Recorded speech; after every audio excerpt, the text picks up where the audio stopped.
I'm going to add a section here. I'm doing this after I recorded the original podcast. I'm just going to dump this in now to make something clear. I've been doing this podcast, or I completed this podcast without any medication for pain and abundance of coffee in my system. I might sound a little bit weird, but it is me. The next one will be a lot more me, but bear with me. I think it turned out pretty good. The next podcast is going to be on situational awareness and a heightened state of alert. This is going to be due to potential and somewhat obvious threat indicators. You really need to have your head on the swivel right now. So to start, I'm going to try to be a little more relaxed than the last couple podcasts, but at the same time, I would like to convey a message that this topic should be foremost in your mind when out and about.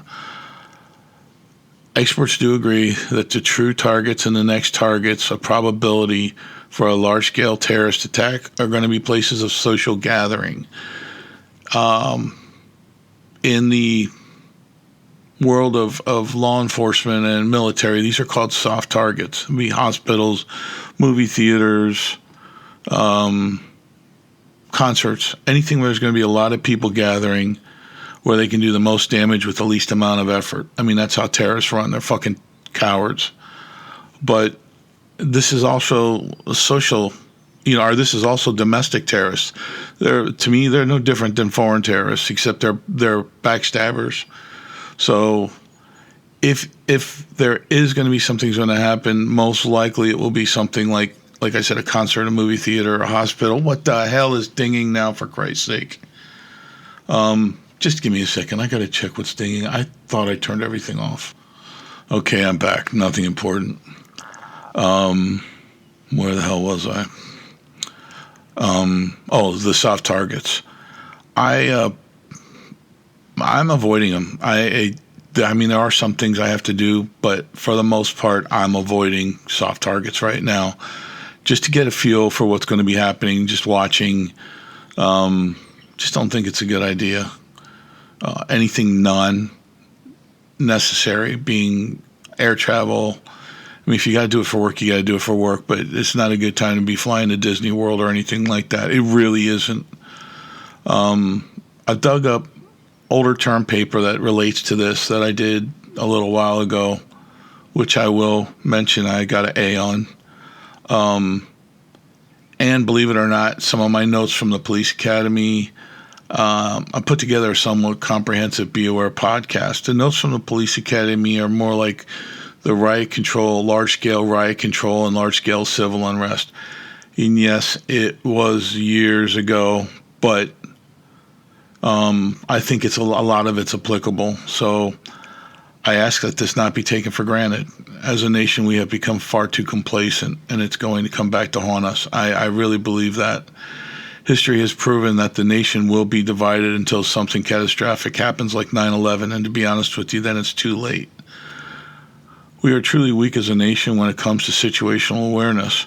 I mean, for fuck's sake, we are attacking the largest producer of terrorists in the world, and most people barely look at the news or care to check out what's going on around them. That's how complacent we've gotten. And if you're one of those people, wake the hell up, man. To the uneducated or unfamiliar with military actions, the two carriers they sent over, I know the one is a Tripoli because I've been on the Tripoli. I've served on the Tripoli. And I'm not sure what the other LPH is, but to most people, this just looks like a show of force. To the educated, this means 75% chance of boots on the ground. And I promise you, Marines are going to stack up a very high body count if the Iranians put up any fight at all. My guess is it's going to be like in the Gulf War, and they're just going to flee their posts and run or surrender en masse.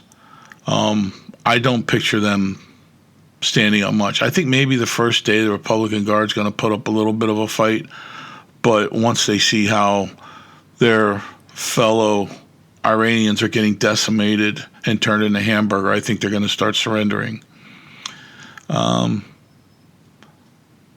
This is going to be a little more serious than the usual podcast, but I hope to lighten the mood in some areas.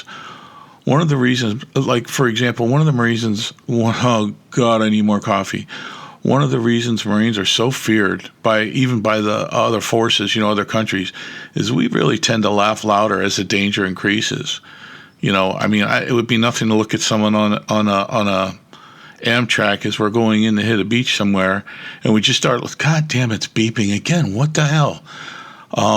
But we would be on the Amtrak, heading to a beach, and water would be coming in, and there's where we're increasing a chance of sinking to the bottom of the Pacific Ocean. But we're laughing our asses off at it. That's what we do. We're pointing and laughing at the water coming in, saying, I hope you can hold your breath for 10 minutes, because that's what it's going to take to get out of this damn thing once it sinks. To give you a scope, this is just to give you a range of scope. And I'm telling you how I feel about the situation right now. I'm laughing out loud at the global situation. I'm laughing hysterically at the chance of civil unrest. Wake up, brothers and sisters. Pay attention to your surroundings and do not be complacent. So here we go.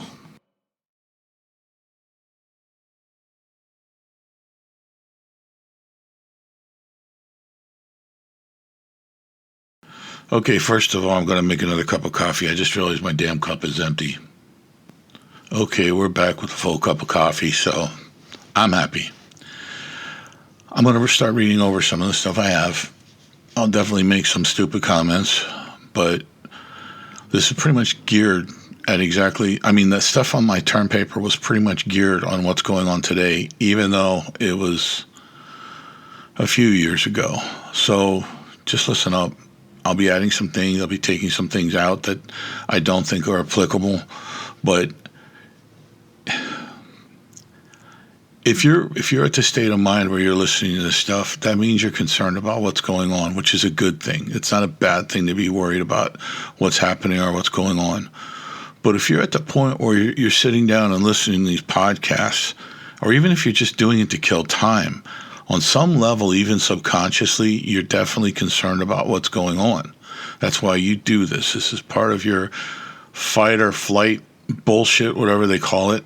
But this is you starting to either make yourself shift into gears or your subconscious and somewhere deep inside, you want to be prepared. That's why you're listening to this. So even if you don't listen to this one, whatever, I don't care. You're probably not hitting like or subscribe anyhow. Even if you don't listen to this, listen to a podcast that's going to start getting you ready, because mentally prepared is more important than physically prepared. And I will argue that to my grave. You need to start gearing up for the possibility of what could happen. I'm not saying, board yourself up and dig a bunker or anything like that. However, you have to think these people are trying to make a statement, trying to make a last-ditch move. They're still, we're at, 4 weeks? We got the knife to the Iranians' throat about surrendering and agreeing to our terms, and they're still launching missiles. They're still launching drones. It's a lot less than what they were, but if they are going to be, because something keeps dinging, and I don't know what it is. If we're going to realize and open our minds and accept the fact that they're not going down without a fight any way, shape, or form, which is what you should be thinking about right now. But if they do indeed have sleeper cells, if they do indeed have people already in the States, or they've influenced Americans, these fucking losers that get brainwashed by these terrorist organizations, God, I hate these people. But if they're going to activate these people and put them to work, it's going to be probably on Easter. They don't have Easter. They don't give a shit about, the terrorists don't give a shit about Easter. We do. It would be a huge impact that they attack us on Easter, on a religious holiday. So just think about it. Just think about what we're talking about here. And again, like I said, even if you don't want to finish listening to this podcast, I urge you to find one that is talking about this. Listen, don't listen, I don't care, but start paying attention to your surroundings.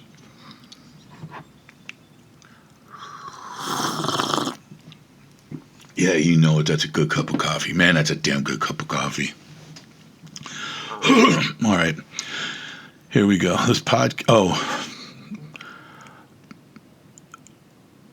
I I have taken myself off of all pain medication following my surgery that could cause mind altering effects. That's one of my steps in getting more aware of my surroundings. I do not like these mind altering painkillers. I don't believe in them. I was taking them, and I got to tell you, I got to admit they work, because now that I'm off of them, I'm feeling all kinds of new pain that I didn't even think existed. However, I'm functional. I can do what I need to do if it comes down to that. And I have some really good friends that I trust, that if I needed help, I know they'd come running. So I'm off the pain medications. That's my first step. The second step is I'm going to be watching like 5 different news agencies every day to try to extrapolate the truth. On the brighter side of things, me coming off the meds actually proves they actually work. I was moving around a lot more easily when I was on the meds than now. I'm actually slowing down. So the meds were working. On the less brighter side, the meds were working, and I've stopped taking them. Now every time I stand up or sit down, I want to punch the cat. The pain is real, but let's move on. This podcast reframes a situational awareness through a tactical lens. That's how I look at everything. You have to force yourselves to start trying. If you never served in the military, or you're not geared up to start looking at this thing, and you're kind of confused as to what should I do, how should I be looking at this, what should I be looking at, switch into a more tactical lens mode, which means you're skeptical of actions taken. Just like here last night or yesterday, the Iranians said they requested a ceasefire. They want a ceasefire. Tactical lens tells me they just want time to regroup. There is no ceasefire. The only fact they're not pushing buttons is they're trying to get organized, and they're not trying to give any positions away. Tactical awareness says ceasefire is bullshit. Okay, so now you got an idea what a ceasefire is. You need to focus primarily on individuals and organizations. You know, what's going on around you? Is anything changing? Are they building up? Be aware of any changes to normal day-to-day operations. It's hard if you've never been trained to do this, to look at things this way. But at the same time, it's a fresh pair of eyes. Talk to, if you have a mag group or you have somebody you know that you're preparing with, tell them what you see and why it seems weird. Another pair of eyes looking at things going on is not a bad thing. You're looking at it through a different lens right now. If you're not prepared, or you're not former military or law enforcement, it's not necessarily a bad thing. We tend to tunnel out when we're looking at stuff. If you're not prepared, you're going to see 360 where we might only see like 27%, if you know what I mean. So speak up. There are levels of awareness that are taught. We're not going to do that right now because I don't have a couple weeks. This is a podcast. But situational awareness consists of like 3 levels. I think it's 3 levels: perception, comprehension, and the most important one, projection. In a tactical context, each level must translate into observable behaviors. Perception. This is the first stage. Perception is what do I see. Now, you also need to remember that perception is a framework of reality. Your perception, if you're not trained, is going to be one thing, where the people that are trained, their perception might be something different. That's not saying either one is wrong. It's just saying you might have different perceptions.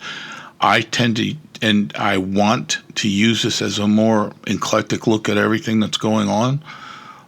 That's up to you. That's up to the people you're training with. And if you're by yourself, for fuck's sake, you better be sending me emails asking questions. Don't go preparing and getting prepared for what might happen if you don't know what you're doing. My email's right there in the address. It's Sasquatch Prepper 114@gmail. No, Sasquatch Prepper.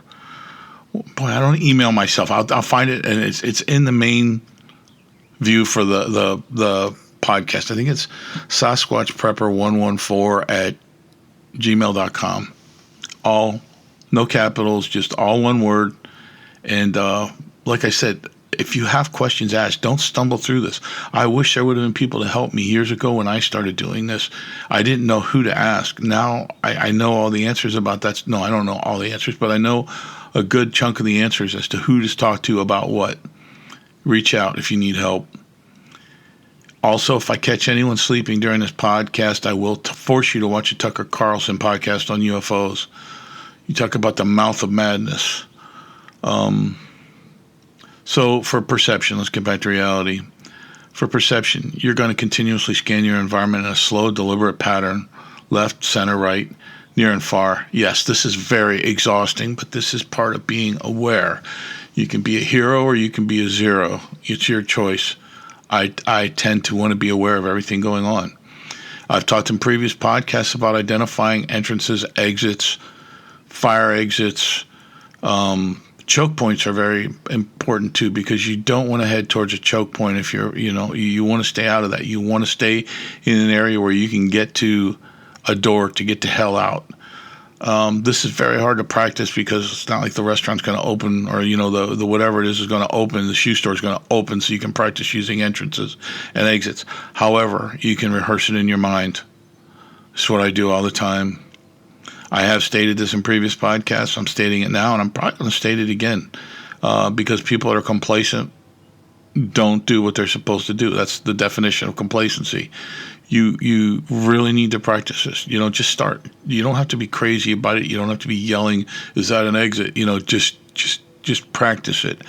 Get into the act of being fully aware when you're in a place that isn't yours. You should also note baseline behavior, how people act normally compared to how they're acting at the moment of truth. This is huge. When I say moment of truth is the trigger point. That's when the guns come out. Or I'm sorry, that's when the pew-pews come out. We're encouraged not to say the G word because that could get us removed from certain platforms. So we're going to say pew-pew from now on. Noting baseline behavior, this visit, if nothing happened, you got to try to remember that for the next time you go. Like if you get the same waitress all the time, or you talk to the same people, at the shoe store, whatever. I don't know. Why do I keep saying shoe store? I don't know. But notice their baseline behavior when there isn't a problem. So if you go in and they're acting weird, you notice it. You notice it right away, and you can react appropriately. You're not going to be sitting there in a restaurant, eating your cheesecake when the pew-pews come out. You don't want that. All right, the next stage is comprehension. What does it mean? You're analyzing and extrapolating a theory as to what's going on. If the first question you're going to ask is, does this match the baseline? If not, it's a red flag. The next thing you're going to do, if you've already asked that, because you can't just act on one thing. I mean, you should heighten your sense of awareness, but you cannot just act on one of the red flags. I'm sorry, but some people just act stupid, and you see it and you want to call it away, and there's 20 police cars out there and SWAT's pulling up, and you hear the National Guard helicopters come, and here the guy was just acting up because he didn't have his meds. So make sure you're looking at everything. And because, and I'm going to say this now, I'm going to get it off my chest. Racially profiling is not a good thing in the normal sense of walking down the street, no threats present. I don't believe in it. But profiling in a sense of prevention or avoidance of terrorist acts is almost mandatory.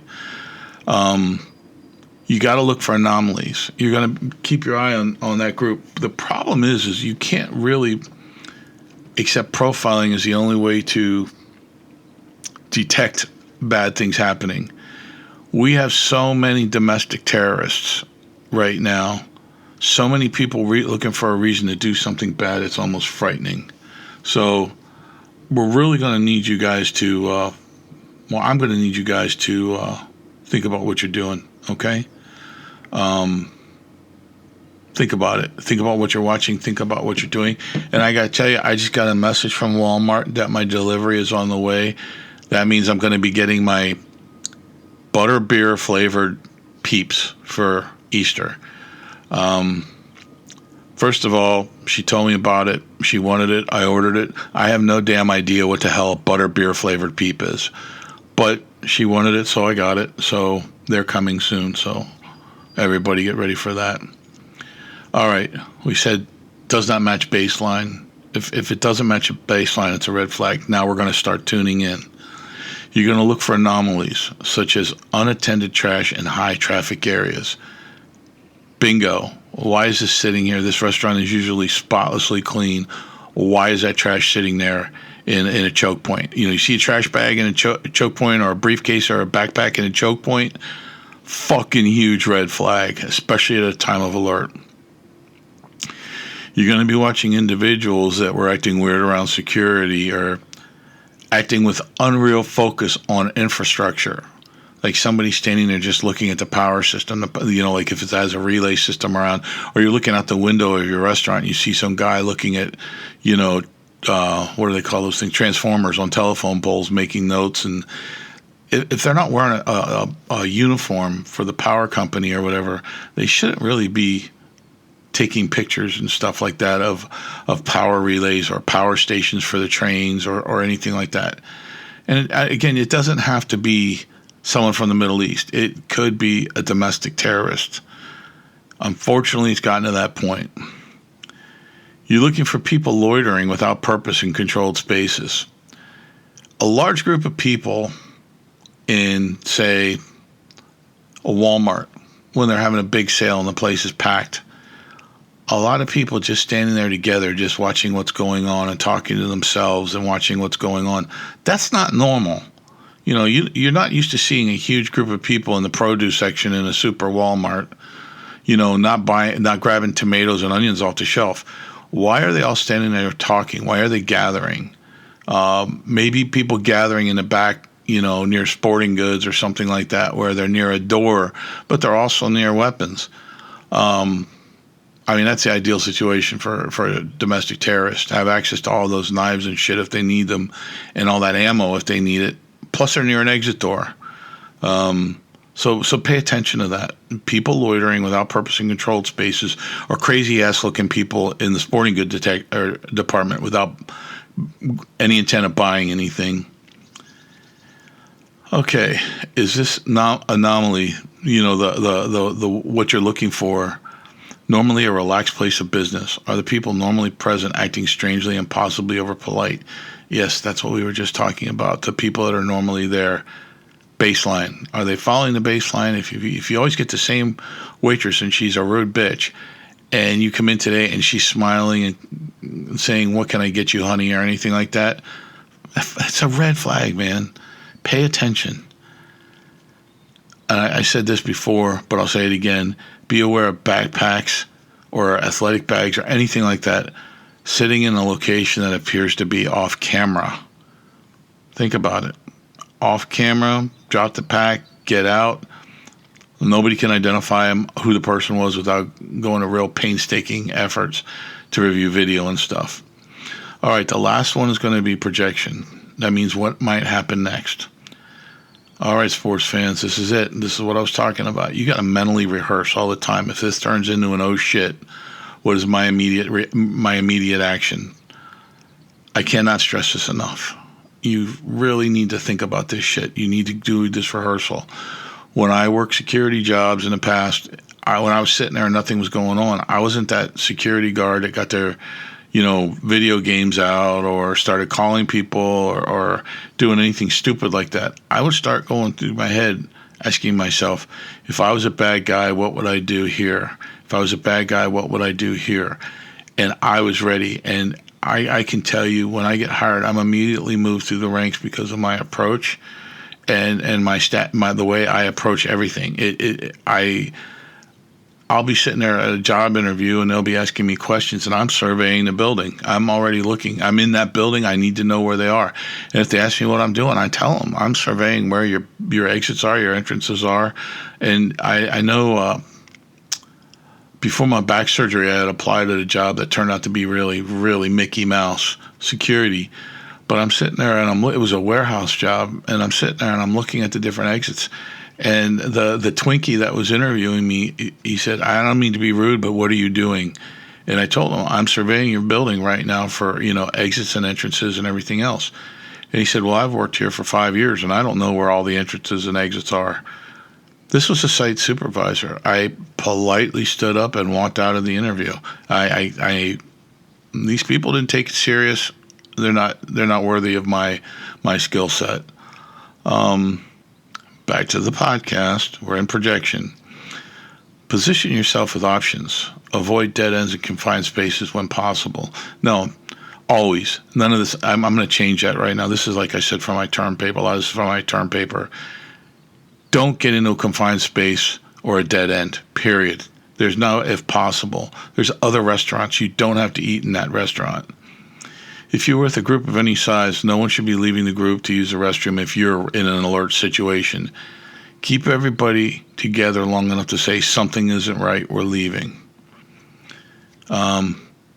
And before you even start this, you should be in your mind mentally coordinating an egress from the building without looking too obvious. A lot of times, if you look at it realistically, if you do that shit where, like, nope, we're leaving, something's wrong, you might be forcing an action on a terrorist part when you do that. So come up with something, tell them somebody shit their pants and you had to get them home or something like that and you all came in a van. I don't know, but come up with a reason, if necessary, to explain yourself, but you got to get everybody out of there. That's why I tell you, when you walk in, you should be really surveying a restaurant. You shouldn't get to the point where everybody's seated with menu in hands and then say, nope, something doesn't feel right. Act on it. And I don't care, you chunky, monkey, fat people, if you get your mind made up that you want to order strudel in this German restaurant and it's not what is safe for the group, you stay, you get your shit blown up or shot up, but the good people need to leave. You should be following the group. If someone in charge that knows what's going on says, we got to get out of here, get your fat ass up and get out of there. I'm only saying this because I've recently experienced this very situation. It's unpleasant. People are going to be mad at you because you're saying this, but if you have to leave, leave. All right. Establishing a personal awareness protocol. I'm going to be going back over some things, but we're trying to paint a 360-degree picture here, all right? Number one is your baseline establishment. Upon arrival, pause briefly and observe. Identify normal noise levels, movement patterns, and security presence. Now, this is really hard if you've never been there, okay? However, extrapolate what it should be based on your visiting other restaurants or whatever you're visiting. I'm telling you, once you start doing it, it's not hard. It sounds like it's a lot, but it really isn't, because human nature is just to be lazy. This is not the time to be lazy, okay? And like I said, if you've never been there, you can still extrapolate what the normal presence should be like, what the normal operation and, shall we say, attitude of waitresses, waiters, whatever. Watch them. Watch people when they're done waiting on you and they go back to get stuff together and, get the drinks together and bring them out. Are they being very jovial and nice when they're with you, and when they go back to get drinks, are they like panicked and looking like they're looking for direction and if it's okay to do what they're doing? And I know this sounds like a far fetch and a far reach and it's never going to happen in your mind and this and that, but I'm telling you, do it. And trust me on this, I really, really, really feel shit's coming. And it might not be in a little greasy spoon diner. It might not be at the doctor's office. But if it's not, you see, that's where I picture the domestic terrorists attacking the smaller venues. The larger venues are definitely, in my opinion, going to be the international terrorists, not somebody local. Let's be honest, we're just too lazy as a group of people. Even motivated domestic terrorists are going to be too lazy to coordinate what's involved with attacking a large-scale soft target. In the baseline establishment, I'm going to tell you, if something doesn't seem right, just leave. You don't got to necessarily call it away as terrorist activity, but if something doesn't feel right, just get the hell out of there. Trust your senses. You're going to need to have 360-degree awareness, which is almost impossible to train in a podcast. So just listen to what I'm saying. I'm not going to crack any jokes or get sidelined here. All right? I'm going to give you this one in all one lump sum. And I've readjusted this from my original term paper to be more applicable to the podcast. So 360-degree awareness. Avoid fixation on phones or distractions in public. Stay off your cell phone and don't be distracted. If you're already keying on something, if something doesn't stay right, stay focused. Periodically check behind you and peripheral areas. Don't get focused. Don't get tunnel vision on one thing. You need to be looking 360 degrees. If you're already inside an establishment, always has to be sitting facing the door of most likely egress. Don't get into a booth or something like that. You need to have, however many people in your party have to have freedom of movement. So don't get in a booth. You know how hard it is to get out of one of those things if a fire alarm goes off. So, I covered it basically. I don't see anything else that I want to bring up as far as 360-degree awareness.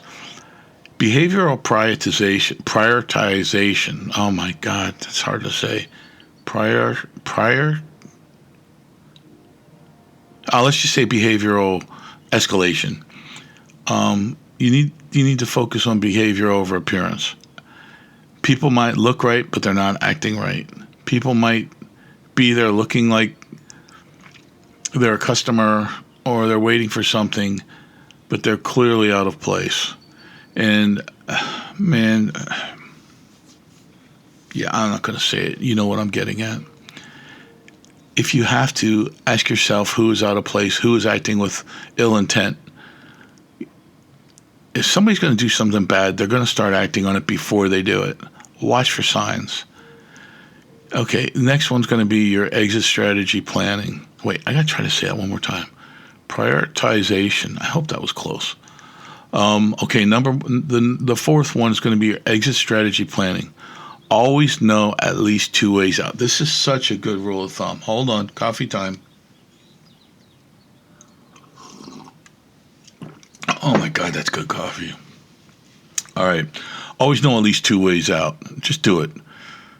Like I said, this is exhausting, but once you get into the habit of doing this shit, it's going to be natural.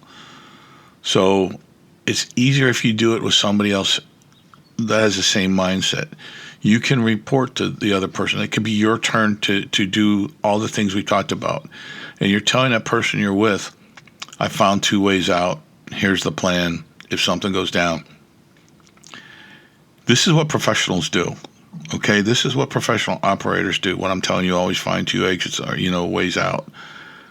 This is going to be much easier if you're practicing with someone else. But if not, don't sit there talking to yourself. That's going to key somebody else doing exactly the same that you're doing. Just do what you got to do without being too overt. All right. I can tell you, I heavily recommend not sitting in a booth if you're in a restaurant or something like that.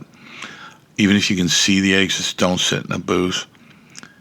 I have mentioned this so many times when I talk to other people. I refuse to sit or I cannot see at least one exit door. That's the truth. I will not eat in a restaurant if I can't sit somewhere where I can see at least one exit. If I only see one exit after we order, I'm going to get up to use the bathroom in air quotes, and I find another exit. So let's move on to the next topic. I've beaten that one to death. Tactical indicators of potential threats. All right. Rather than vague suspicion, awareness should focus on specific observable indicators. This means, and for people that aren't really familiar with this, I'm going to put it in real simple terms. This means if it walks like a duck and quacks like a duck in a state of current affairs, both foreign and domestic, that duck could be a bad guy. Personally, I hate bad guy ducks. Pre-operational surveillance is very important. This is serious stuff. This is what happens when you're working overseas in plain clothes. This is stuff that operators do all the time, and I'm just trying to tell you guys, I would rather be tired and informed than wide awake and a red flag just popped up, and I wasn't even thinking about it. So start trying to incorporate this into your times. I guarantee you your spouse is going to be looking at you like, what the hell are you doing? If they're not on board, tell them, I'm practicing something that could save our lives or whatever. I don't care what you tell them. But if your spouse is acting like you're crazy, don't stop. Explain what you're doing and then keep doing it. They will get on board eventually. If you do what we've talked about in previous podcasts, you can bring them on board. But you start doing this out of thin air and you've never done it before, I guarantee you, you're going to get the look. You're gonna get the, you're embarrassing me, stop it. That's why I say to be as covert as possible. Do not be overt. If you don't know the difference, covert is hidden, overt is out in the open. Try to be as covert as possible. Use your peripheral vision. Use things with reflections that you can use to look behind you without actually turning around. Make it a habit. Locate and identify these things. All right. Pre-operational surveillance, where we were going. Repeat visits without any clear purpose, meaning someone walking in, looking around, walking out without doing any business. Restaurant, store, doesn't matter. And they come back in again and they look at something else and they write something down and they turn around and they walk out.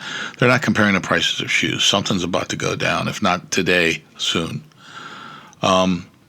Photographing entrances, taking a picture where you can see multiple security cameras, or standing back and photographing security checkpoints where there might be a security guard. Dude, if this isn't a red flag, and that, when I say dude, that means dude and dudettes, and when I say bros, that means bros and broettes. I don't know what the fuck it would be. But this is for everybody. I'm not just singling this out for men. This is for everybody. Watch for this shit. You know, you start watching enough, you might actually pick up on it. Watch somebody that's sitting there just drinking coffee where they can sit and see entrances and exits and they're just watching what's going on. You know, they're not checking their phone, they're doing anything in particular. They're just sipping on their coffee, watching what's going on.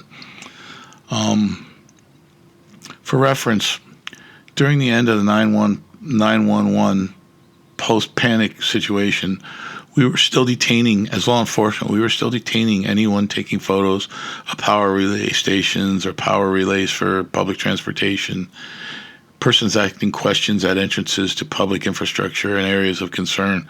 We were still detaining them, you know, even after the 911 shakedown. I'm talking about when law enforcement, we were still detaining people like that just because our heightened sense of alert because of 9/11, we stayed true to our sense of alert. We did not become complacent like everybody else did. I can even tell you, you could tell from where we were doing law enforcement, the further you got inland to the country, or into the country atmosphere, the, you know, shit kickers, you know, weed in the teeth and all that shit, they were done with 9/11 probably a week after 9/11. We carried the 9/11 torch. I mean, for many reasons. One, for safety, but to honor those that lost their lives. If we'd have just let it go and said this will never happen again, it's an insult to those that died trying to save people. So we kept our 9/11 alert factor for a very long time. But this is one of the stress indicators, or something you're going to be looking for. And I'm going to tell you, bad guys really do this shit, especially domestic terrorists. This is what you're looking for. Visible nervousness inconsistent with the environment. And I'm sorry I'm using this terminology, but this is what you got to do in a term paper to impress people. This means you're at Chuck E. Cheese, you eat that god-awful pizza they have there, your kids are going and wasting all your money on video games, and you look around and there's a man and a woman, or two men sitting there eating the pizza, eyes darting everywhere. That's what I mean by visible nervousness inconsistent with the environment. Now, if it's just somebody that looks like I got to get the hell out of this demon hellhole that I'm in called Chuck E. Cheese, don't necessarily think of that as a weird thing, because that's how I feel at Chuck E. Cheese. Heavy sweating under normal conditions. If the air conditioning is blaring and you're thinking, man, I should have brought my sweatshirt in here, and you see somebody with their eyes darting around and they're sweating, not a good sign. Repetitive pacing or scanning behavior. This is usually incorporated into one action: walking and pacing and scanning, walking, pacing, and scanning. It's inconsistent with what they should be doing, which is eating god awful pizza, or tearing their kids off of video games because they play too much. I think probably the scanning would be my biggest red flag in what we've talked about so far.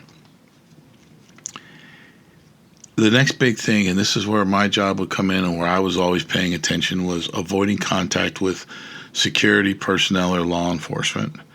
This is huge. If you are working security or law enforcement and you observe this, unsnap the pew and get ready to go into action, because there's no reason why this should happen. Now, these people that say we need to soften our approach to foreigners and this and that, that's fine. And I do understand that in some countries, people will almost bow their head in obedience to law enforcement if law enforcement or military comes up to them. And I understand that's just the norm for that in that country. If someone is that new in country that they're acting that way towards law enforcement, that's another red flag. What the hell why are they, what's going on? And trust me, if they've been here for any length of time, they're the first ones that are going to yell, you're profiling me, this is unfair, blah, blah, blah. So the person that's doing it and staying silent, if they're quiet and they're avoiding eye contact with law enforcement or security personnel, red flag. You see somebody walking into a store heading towards one of towards the back, where the employees actually work and you can't go, or like in a restaurant and they come in the main door and go straight to the bathroom. Now, keep in mind, I've done that myself. However, this is something that needs to be watched, right? They're coming in, they're heading towards, they have a clear point of reference that they're heading towards by their movement, and when they see you or someone else looking at them, they turn around and walk out real quick. This needs very close attention. That's not normal behavior. Now, the red flags that I'm talking about before, like environmental red tags, would be things like I said, a bag sitting in an area that appears to not have a camera anywhere on it. You see somebody trying to hide a bag behind a planter or something like that, or a box behind a planter or something like that. This is shit. This is the serious shit about to go down. When they're hiding stuff, like if they sit there, the waiter comes, they take their order, and you see them trying to put a box, like they're sitting next to a planter or something, they're trying to put a box or something behind it, get the hell up, get out of there, and notify someone. Vehicles parked illegally near entrances or crowded area. For some reason, terrorists think they're above parking regulations. Yes, I know that, but if they pull up real close to like an entrance to something and they get out of the car and run, bad sign. Or if you see them sitting there in a car just looking straight ahead and it looks like they're praying or something like that, dude, get the fuck out of there, all right? Multiple indicators rate notifying authorities. Don't sit on this. You got to notify someone. And if it turns out to be nothing, then it was nothing. But what if it was something? You got to be aware, and you can't be afraid to make notifications. Movement and positioning in public spaces. Your physical position directly impacts survivability in a bad situation. Your best practices are avoiding being directly next to main entrances or glass frontage. Oh yeah, glass hurts. Maintain access to open space for movement. That was what I was talking about. Don't sit in a booth. You're not going to move. I think those things are like some kind of, I don't know, retention devices, but you can't move quick enough out of a booth while moving. Like if you somehow get out of that booth, you have to walk with purpose and avoid being distracted, or avoid appearing distracted. Keep your hands free whenever possible so you can grab, shove, push, whatever you need to do. If you got to carry the little one, or whatever, so be it, but try to keep your hands free. Periodically scan reflections, windows and mirrors to monitor surroundings. I talked about this already. Look and see if you're being followed. And no, just because you read something or saw something, you are not important enough to be singled out as a terrorist attack. You are not that important. That doesn't mean you're not going to be involved. I just, I hear these people saying, oh no, I didn't get my COVID shot because they're planting a chip inside me and the government wants to watch me. Hey, fucktard, why would the government want to watch you? Because you work at Walmart and somehow that's a threat to national security? No, you don't have a microchip, you don't have this, you don't have that, but you might be somewhere where they're thinking about attacking or carrying out an attack. So stop thinking, this is all about you. You have to think about everybody involved. This shit should sound familiar. I've been talking to you guys about this shit since we started. Crowd awareness. I practice this every day. It is so important and it's almost always overlooked. Avoid dense clusters when possible, especially if it's keeping you from getting to an entrance or an exit. Identify crowd flow direction. Move perpendicular if needed, but you need to be on the outside of the crowd and probably not moving with the crowd. If a crowd is moving in unison, that's a soft target, man. Just keep that in mind. This is not the time to be out protesting. This is not the time to be going to concerts or like the RNC, even if you want to show your support. I promise you, President Trump will understand if you are not there. He might not, and I know it's rare, but he might not even notice your absence. You're not that important. Don't be doing this crowd shit right now. All right, immediate action framework. If a threat emerges, okay? You saw this shit going down and you didn't report it, or you saw this shit down and you didn't exit like you're supposed to do, like I told you to do. All right, here's a couple of hints that might help. You're so deep in it at this point, there's not much that can be done. You want to try to create distance if safe. You want to move away from the threat as quickly as possible. Use available exits if you can do it. If you can do it, chances are terrorists have already locked the exits or blocked the exits. It's a shit show, but it's what you have to work with. Do not rely solely on the entrance you came in for an exit. There are always alternate exits. This is not the time to say, well, we're not allowed to go back there. It's employees only. Fuck that. Go back there. Look for another exit. Remember, you are not a hero and you're not trained to be one. Separate yourself from the threat immediately. Once you get away from the threat, you still got to look for cover, because if it is going to be, God prohibit it, but if it is going to be a bomb, it's not going to be a shaped charge. The terrorists don't work like that. It's just going to be a bomb. You really want to prioritize solid objects, like get on the other side of a big truck or a concrete wall or large barriers. Those concrete barriers that they put up to direct traffic. I don't know what the hell those things are called, but that's a good thing to get behind if you can. You don't want a concealment-only option like drywall or glass. Drywall won't stop a .22 caliber round, so what do you think it's going to do if an AK-47 is spraying pew-pew in your direction? Don't think drywall is going to protect you, because it isn't. It's just going to block them seeing you. That's why shrapnel is indiscriminate. It's going to hit anybody, anywhere. So you're looking for a good, solid cover area. The concealment isn't going to do shit if they're spraying rounds or if a bomb goes off. You standing behind a clothing rack is not going to stop shrapnel or an explosion. When you get to a safe area, or at least an area of cover, call law enforcement. Get somebody involved. You don't know that anybody inside is able to call. If something bad hasn't happened just yet. But if the screaming has started and all you hear while you're running away is Allah Akbar or something like that, get to cover. And then call the police right away. Call 911. You can assist others if you want to. If your heart tells you to assist others, God bless you, go ahead. But you're putting yourself in harm's way. I would assist others after I'm in cover. After I'm in cover and I know I can reach out and help them through a door or something without putting myself in too much danger. I'm not going to be that guy that runs out to grab the lady's puppy because she dropped it on the way in I'd go rescue the puppy. Who am I kidding? Let's say she drops her purse. There you go. Not going out to get her purse. Screw that.